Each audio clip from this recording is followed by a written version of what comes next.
Hey, how's it going, guys? Donnie coming to you from Masao, Japan, Pinku Style Garage. For the guys who have seen me for the first time, this is my podcast studio, not shooting a podcast today. What I'm going to be doing is actually doing a small review, but I'm not going to spoil the movie. I'm going to be talking about the movie Alive Hoon. A lot of my friends on Facebook, Sumika Kukawa, Naoki Nakamura, Daigo Saito, I've seen a few other guys posting up different things regarding the movie, and I've seen like the flyers and everything. So my wife mentioned something about it, and my son wanted to go see it, so we went today to go see it. So I just seen the movie about 3 hours ago. I'm just gonna talk about a little bit of things I've seen there. Before I get into talking about it, for the people who haven't seen it, I'm gonna play the trailer for you real quick, and then after that, I'll just give you my opinions on the movie. What inspirations I pulled from it, because if I spend time to watch something, I'm definitely gonna watch it and try to get something out of it. So anyway, I'm gonna play this trailer and then we'll get into it.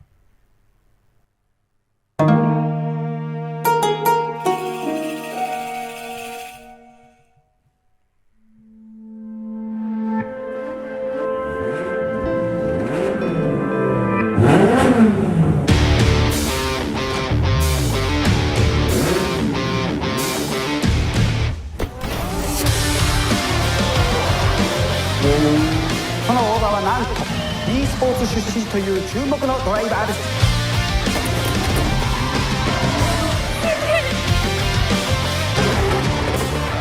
ふざけるな！ゲーム野郎に本物のドリフトなんかできるわけねえだろ！ドリフト舐めてんのか？舐めてないです。僕これでもゲームでは日本一なんで。いつも通りゲームだと思ってさ。ふざけやがって。勝ち抜いてこいよ。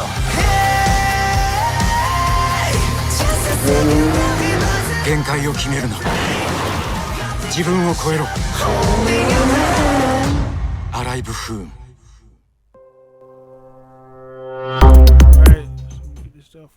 Alright, so let me restart that, and while I'm talking, I'll run some stuff in the background here. So I'll play another video, and this right here is just some making stuff. So I'll play that in the background, and everything while I'm talking. But the biggest thing, I don't know what that kanji said right there, but it says something CG and a bunch of stuff. But I will say, coming off of Top Gun, and just got finished reviewing that. I had a pilot and my buddy on that'll be on the podcast, and that was very little CG, which made the movie awesome. Same thing for this movie, getting right into it.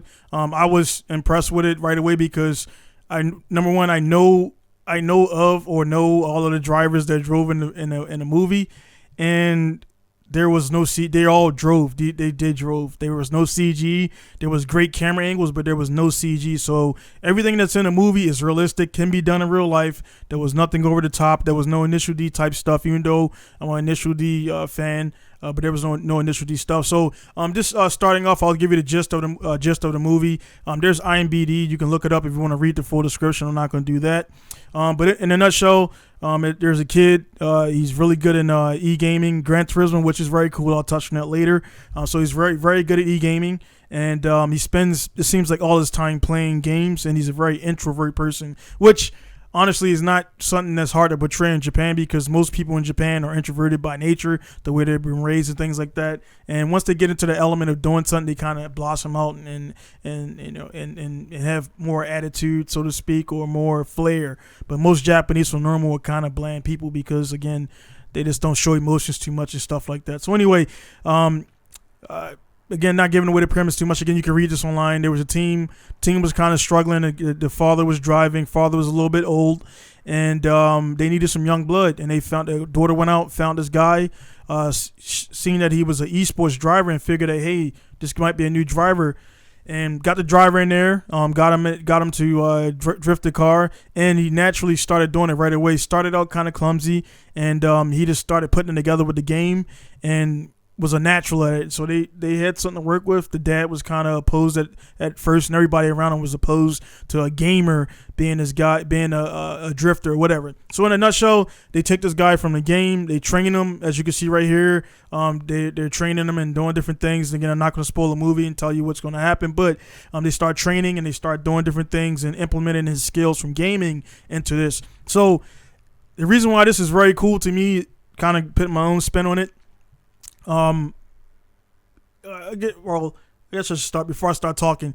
A little bit about myself. I've been in Japan for 15 years. I'm a pro level drifter. I own a shop here in Japan. Prior military. All the rest of the stuff you go on my channel to find out. So it's not about me. This is about the movie right here. So anyway, the premise of the movie, far as the skill level, is coming from Gran Turismo, and that's a very cool thing and a very relatable thing right away for Gran Turismo. Is Gran Turismo, again, everybody who's benefited from Pinku style, everybody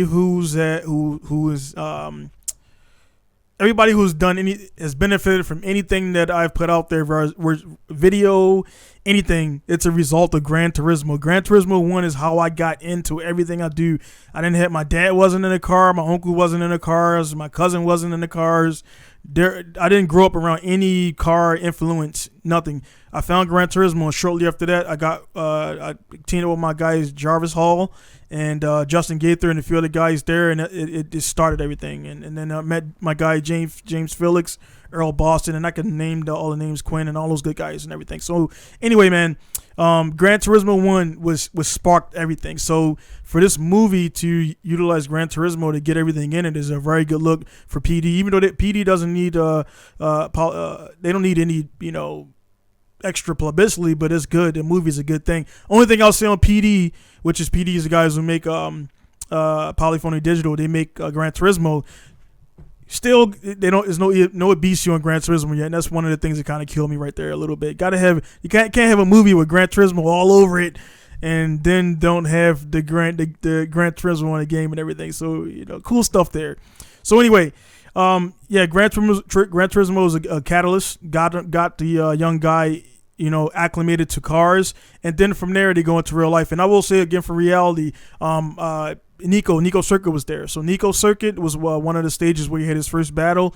He came up short against a more experienced driver. And the cool thing about Nico, Heaven Tsuchiya is in the movie, as you can see. Heaven Tsuchiya there and things like that. Nico's where I went pro. That's where I turned to a professional drifter. Did my first pro event. Daigo Nakamura, those guys that you can see right there on the screen were there. And that's where I got my pro license. So everything kind of, I've been on all the tracks. I know all the drivers. So it was a really cool movie to watch because, if you feel somewhat connected to it, even though I'm not. Maybe there'll be a part 2 and I can kind of get in there somehow, some way, but we'll see. But they're appealing to the faces of the drifting, and I'm not, even though I'm the only American in Japan running a performance shop that can build drift cars, I'm not a face in Japan as far as being worldwide known. Well, not worldwide known, but well known in Japan outside of the people who know me. So anyway, that's going to change again. You guys will see me out there. That's a story for another thing. Again, I want to stay on topic with the movie. Of course, I'm not going to get into the technical stuff. I'll get into the technical stuff once I do the spoiler video talking about maybe more of the intricate parts of the movie. But again, it's Japanese Hollywood. I'm not sure how they roll stuff or whatever, but they have to move things around. I could tell there were certain spots where it was dry and then it was wet and then it was day and then it was light. And I've seen all that stuff and everything. But again, it's they gotta jazz it up a little bit. So as far as the ending, I don't want to spoil it for the guys who are going to watch it. But anyway, there is a subtitle version of it. I watched a non-subtitle version, and Sumika, I talked to her. She said there is a subtitle version. So they're trying to work it and get it on a base, and I'll probably see what I can do and make some contacts and see if I can get it on base for the guys to watch on base. But it is out in the movie theaters and everything, so it's pretty cool. And in select movie theaters, so you got to get out there and check them out and everything. But again, movie was pretty decent. The again, a lot of the car builds, again, I've seen them. I've been all around. They're pretty top notch. It was cool to see my local guy Masanori in there when they showed some of the drivers and everything, and they had all the guys on there. So they pretty much look like they staged a car meet for D1. As you can see, the cars in the background. They got Kawabata, and then they showing a chase car and different things like that. So they pretty much staged a D1 event. They had people in there. They had fans. They made a whole mock D1 event. So it wasn't an actual D1 event, and they put the movie in there. It was pretty cool. It was pretty cool to see how they shot it. Of course, this is pre-Minami turning into dirt and everything. So it was pretty cool there. The night scene right here, again, when you see it, it was pretty dramatic, and the way they got to the night scene, I'm like, the way it got to them, I'm like, all right, that's not really real, but okay. They was training at night. So again, they got to mix things in there and show things again. Again, I'm trying to beat around the bush and not share too much stuff. But again, watching it, then again, you can tell the movie is decent because there's points where you watch the movie and you're like, oh, I want to go drift. If it doesn't really spark the interest, you're not gonna feel like, oh, I want to go do this. But watching the movie, knowing the feelings of it and different things, and then seeing different guys in the background there, like I know him, blah blah blah, all that stuff right there. Again, they show him Yokoi when he crashed at Ibisu and different things and all that stuff. And then it was cool to see Yokoi and Nakamura, and it's pretty much those are the drivers of the cars and stuff like that. So they're showing Nakamura and Yokoi battling right there. So of course they've battled a bunch. So to do it for the movie, it was kind of like cool because they're really drifting, they're competing, but it's for a movie, so they got to kind of check up and spin out, or make things happen, or over exaggerate things. So it was pretty cool. I mean, it was a well done video. It wasn't any fantasy. And guys will say, well, a gamer going from a gamer to a drifter. The timeline, they don't really state, well, this day, but literally, if the guy trains, I mean, there's 12-year-old Shinji Manawa's son, 12 years old. And he's driving in Formula Drift Pro. So this guy is probably like 18 or whatever his age is. Not sure what his age is, but let me see if I can pull up some more stuff right here in the background. If they got anything, but so this guy is whatever his age. That's his age. The driver, the main character of the driver. Not sure what his age is, but he's like at least 18 or 19 or 20. Somebody who can, got his motor skills up there, he can definitely learn to drive. This is not out of the norm. I mean, you guys who don't know, GT Academy came around GT6. There was guys that went on there, they placed, and they became Le Mans drivers from a game. So the whole game, I hate to, it's a game in nature, but simulation and games are a little bit different. So you're not going to go pro off of playing Need for Speed or, let's say, Forza. And this is a knock. I hate to say it, but you didn't see Forza, none of the stuff in there, or is the reason why, because these Forza is Forza, and Forza is an arcade sim. The guys who kind of give Gran Turismo issues is people who don't know how to tune. They don't want to learn to tune, and they don't know how to use the brakes and stuff like that. So getting a PC is another story. I got PC sims downstairs. I got consoles, and I've been doing it since early 2000s. So I remember taking a sim to MSP to show Masanori and those guys to play, and they weren't really into it. They were like, oh yeah, cool, it's MSP, nice, but they were like, all right, this is a game. And it flashed forward, later Masanori won a championship. He got a bunch of spare money. Corona happened, so people couldn't really go around and about as much anymore. And then bam, now you go at MSP. The dude has like a multi-screen setup, the highest price wheel seat. Only thing he needs in there is a motion rig, and now they're using it. And before they were snubbing it. So it was funny to me that I was pushing the sim thing for a while. I even sent Doty 10 some stuff, and they were like, it's a game, whatever. And now to see the movie come out. So it's one of those things where, again, I take it for face value. It's like, again, I know where I am, my level within things, and I don't need people to appreciate or say, oh yeah, man, good on you and good up. I know what I did. I know what I was up to. And as a result, again, I used the Sims to drive Nico, and I went there and did well, get top 16 in my first pro event. And even when I went to Tsukuba, I did better than 40 something other cars. I had a Subaru that was not really, it wasn't really a powerful car. A Subaru truck. It was about, stock power. And I think I ran like a 111, 112 there, and there was cars, GTRs and Supras and everything below me. Only cars that were above me was guys who had, faster power, higher power cars, and they were better. They were better than the guys below me. So it wasn't that I was not at the level there, because I can grip and drift and all that stuff. I'm confident with anybody. I just put the time in, a lot of track time, a lot of seat time here in Japan. And again, going back, Masanori, when I met him, he was 15, 14, and he's been pro since he's been 16, 17. He's at MSP. So the whole thing about all this stuff, it comes down to seat time. So people who will watch the movie and say, oh, that's unrealistic to have a gamer do this. And no, you can seriously, there's dudes, I had Dimitri Brewski on my podcast, and, you know, I've been drifting longer than Dimitri, but I took a different path with military, different things, and I kind of went away for 5 years, and I was doing little drifting here and there, but he didn't get into drifting until like 2000, like, you know, I was already drifting years before he got in, speed up, and that's what his life is, and he's like double champ of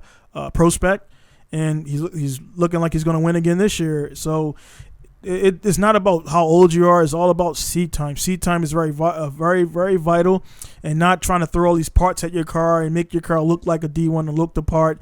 Because if you can't drive the car, it doesn't matter. You can get in. You can take any one of those D1 cars you're seeing in the background playing, get in the car and not do well because you just don't have the skills. And vice versa. There's guys that drive high-level cars and they're good at it. But put them in a Hachiroku, put them in a car with low power, and they're not going to do as well. So the movie did a really good job. Again, there was no CG at all. There was just really, really good camera angles, and they didn't go too overboard with different things. You know, again, I'll let you guys see it and I'll speak on it, you know, kind of give my real opinions. I don't want to spoil anything because the movie is cool. But again, a subtitle version, I'll talk with Sumika about what's going to happen with that and when they're going to release that for the guys over in the States, outside of Japan who want to get to it. I'm not sure if I'm the only American that's seen it so far because, again, it's not like a big, I mean, they've been doing publicly on YouTube, Facebook, and Instagram, but it hasn't like been on, of course, I don't think it's been on any major TV networks yet. So when I went to the movie today, I mean, today was a Saturday. It was a Saturday at like 11 o'clock. And there was literally, counting in my mind, there was literally 6 people in there other than about 6 or 7 people in the movie theater other than me, my wife, and my oldest son. And he didn't, you know, I was weird because he's in the cars, but having him sit still for that amount of time, which is almost felt like a 2-hour movie. He was just not really into it and everything. So one caveat to everything was the director of the movie is actually from Amori and everything. So again, I've been away doing my thing with my shop, doing what I had to do, running everything and doing all that good stuff. And I'll probably miss some opportunities, but one thing is I'm coming up here in August 6th. I'll be driving in the Japan International Drift Challenge down in Okibuki, near like Osaka, down by Osaka.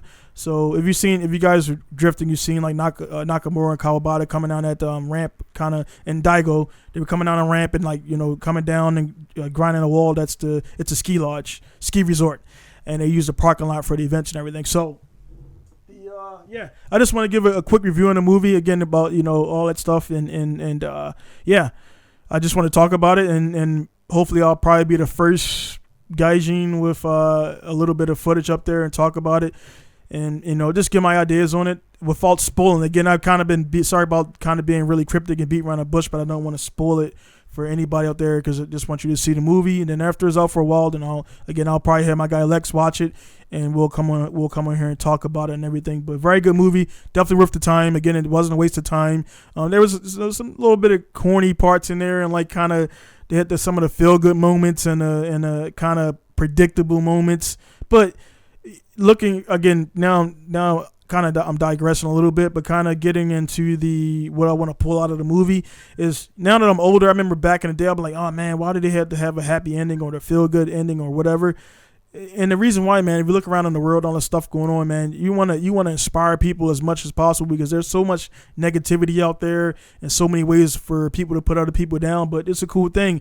While sitting in a movie, you know, it's like it's one of those things where, like, you know, you look on the screen like, well, I could do I can and I did do everything on that screen. I've drifted Toge, I've drifted Manami, I've drifted Nico. I'm very good in Gran Turismo, and I got the stuff down there. So sitting back and like, oh man, you know, I knew all these people, but they didn't reach out, but it wasn't for me, you know what I mean? And I'm not trying to say like, whatever. I mean, it's a bunch of people there's a bunch of Japanese people that weren't in the movie, so whatever. I'm not really saying that, but still, you have to be inspired. I mean, I'm always motivated. I'm always self-motivated, but media like this does help, you know, everything. And again, it's one of those things where like I left out the movie with a little bit of fire to like get my cars finish for this event and stuff like that. And also the timing is just really good. The business is doing okay, but yeah, stuff is cool. But anyway, definitely check it out. It's called Alive Hoon is the movie. And again, a lot of the driving, coordinating, and stunts and all that stuff is done by a lot of guys. I seen Shane Bingham's name's in there. I seen pretty much all the drivers that you got, the top level D1 lights, D1 street legal drivers in there. And I will say there's a prima donna actor in there, and you guys are kind of want to punch the dude in the face, but definitely know who I'm talking about. But it was acting. It was good acting. If an actor makes you like want to like slap him to get him in order, they're a good actor. It's a good actor. He did a good job. So anyway, that's my thoughts on the movie. Well, not my thoughts on it, but just the premise of it. That's my thoughts on the premise of it. Because again, I'll talk about it with my guy Lex, and then we'll do the spoilers and talk about it, compare and contrast, and kind of get into the technical sides of it and pick out things. I mean, I found myself in there looking at angles and I should have been relaxing. I'm looking at slip angles and different things and initiation. So the funny thing in the movie theater, nobody knew, like, and that's not as cool, anonymity, but nobody in there knew that I'm a pro drifter and stuff like that. I'm a shop owner. They just thought I was a gaijin wearing a Pinku style. They seen I had my jumper on wearing right here, and they had Pinku style in the back. But it's kind of cool to be in a movie theater and like they have no idea that I do all that. And I judge a book by cover, but everybody sitting in there, there was nobody in there that was a racer. I could tell. I mean, I've been around this scene a little bit, and they didn't have it. They didn't have the rate. It was like mostly women in there, and it was like a couple older dudes in there, and maybe back in the day, maybe they slid around a little bit, but yeah, I'm pretty sure I was the best drifter in the room. That's pretty cool. But anyway, yeah, definitely go and check it out. They might be going streaming sooner than later because again, it's not a huge movie, but they got a lot. It has some actors in there. They got some pretty decent level Japanese level actors in there, and it's definitely got some coordination. I mean, it wasn't a budget film, and that's kind of what I was worried because there was a lot of Japanese movies that came out before or videos, and they were really budgety, and they were all at Bisu. They're all at Bisu. So all those movies you've seen are filmed in Toge, of course. But it was good. It was good. And, simultaneously while I was watching this movie, FD Abisu, Nishi was going on. So that was pretty cool. So again, guys, thank you for tuning in for this video. Hope you found it like a little informative, and definitely go check it out. And it's going to be Donnie signing off from Masao, Japan, Pinku style. See you guys later. Peace.